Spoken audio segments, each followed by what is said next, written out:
Después de preparar estas frutas del bosque de esta manera, no vas a querer dejar de hacerlas. Utilizarás 3 huevos, preferiblemente criollos, y vas a separar las yemas de las claras en recipientes aparte. Es importante realizar este paso con cuidado para evitar que las yemas se mezclen con las claras. Una vez separadas, vamos a comenzar trabajando con las claras. Las colocaremos en un recipiente completamente limpio y seco y las batiremos hasta que comiencen a tomar consistencia. Cuando toda la clara haya caído, colocamos cuidadosamente la yema en el segundo recipiente. Repetimos el mismo procedimiento con el segundo huevo y después con el tercero, procurando siempre trabajar con mucho cuidado.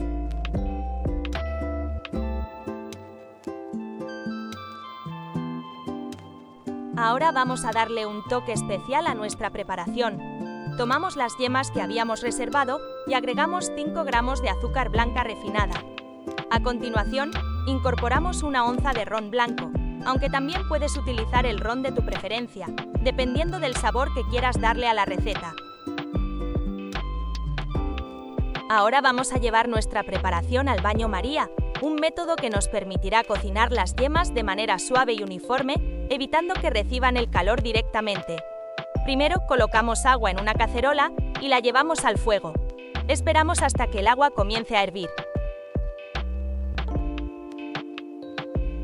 Una vez que el recipiente esté caliente, agregamos cuidadosamente la mezcla de las yemas, el azúcar y el ron que habíamos preparado anteriormente y movemos constantemente la mezcla por 5 a 8 minutos hasta lograr una mezcla homogénea. Y una vez transcurrido el tiempo de cocción, retiramos cuidadosamente nuestra mezcla del baño María. Vamos a incorporar esta deliciosa mezcla a nuestras frutas del bosque. Agregamos poco a poco la preparación sobre las frutas y mezclamos suavemente. Este gratín de frutas del bosque con saballón es espectacular. ¡Anímate a hacerla! Gracias por llegar hasta el final del video. ¡Dios te bendiga!